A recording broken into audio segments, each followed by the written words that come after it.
programs. I now recognize Mr. Sherman from California. Foreign aid is a good thing. Americans think that we spend 25% of the federal budget on foreign aid and want it reduced to 10%. But the fact is, it's way less than 1%. It helps us challenge China in the world. It reduces not only hunger but migration to our borders, and it helps us fight communicable diseases over there before they mutate and come here, and that's why Ronald Reagan recognized the importance of foreign aid. Mr. Chairman, my fear, because I've been here for a long time, when I got here, it wasn't just Democrats against Republicans, it was the legislative branch against the executive branch. And we need to play that role, and as the ranking member points out, we need to have government witnesses here so we can talk about the future rather than just be a cheering squad for the executive branch. But I want to bring to your attention, Mr. Chairman, an action taken by the State Department today that was too woke for Sherman. They announced that they're going to spend $400 million on zero greenhouse gas emitting armored cars. That's right, electric armored cars, $400 million to replace perfectly good gas-driven armored cars. They said they were going to be Tesla Cybertruck armored cars. This administration will get too woke for Sherman if it helps the shareholders of the Tesla automobile. There have been a number of falsehoods stated. The biggest one is the $50 million for Gaza condoms. Musk admitted that it was just completely false. He apologized. So that Doge made a mistake. Are we going to terminate Doge? Well, I'd like to, but we're going to terminate Doge because it made one mistake? No. You identify mistakes that are a lot less than $50 million, people want to terminate USAID. Musk statement he should be apologizing for and publicizing because the truth has a tough time catching up with the falsehood. But let's go through a few others. We're told that there's $6 million to fund tourism in Egypt.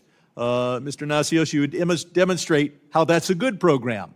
We should give credit to Donald Trump for that program. He started it under his first administration. Now it's being attacked.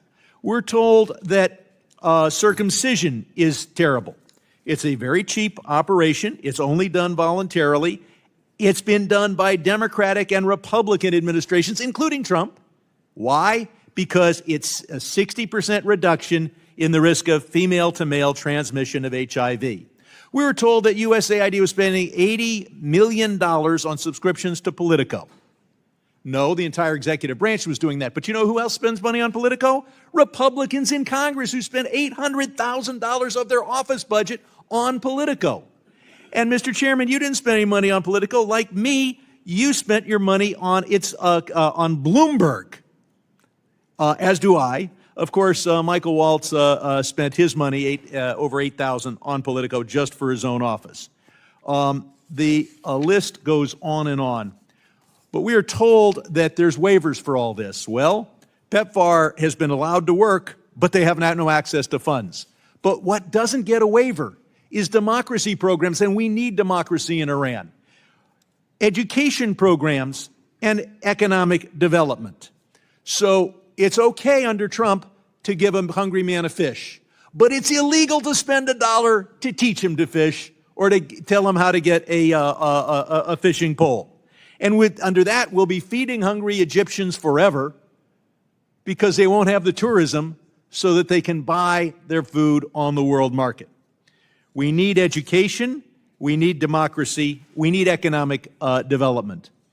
Finally, there's a sad incident. 71-year-old Pei Kao Lau. She was able to survive and flee from Myanmar to Thailand. She was in a camp with over 10,000 people. They cut off the money and they cut off her oxygen, and she died. And no future waiver is going to bring her back to life. Mr. Chairman, I ask that this committee take a minute of silence to remember Pei Kao Lau.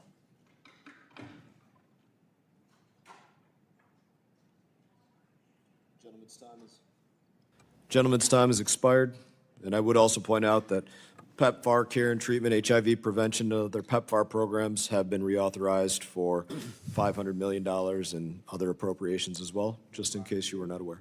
We now recognize Mr. Wilson, Mr. South Chairman? Carolina. Mr. Wilson is recognized.